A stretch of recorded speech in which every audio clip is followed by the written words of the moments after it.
Setting up for bicycle legs, we want an imprinted spine with our tailbone on the ground. Engage the T-zone as you inhale, lift one leg into tabletop, and then exhale the other. Placing the hands behind the head, we're going to prepare for our curl. So inhale T-zone, exhale, curl the ribs up off the floor. Inhale, hold, and then exhale, extend. Inhale, return. Exhale, extend. Inhale, return. Exhale, extend. Now, as you perform this movement, you want to keep the ribs tight. You want to keep that imprinted spine, engaging the T-zone here.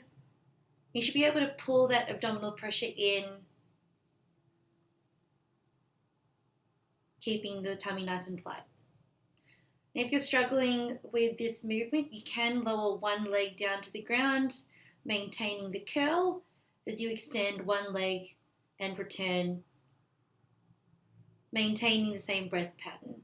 So inhale, return, and then exhale, extend. Inhale, return, exhale, extend.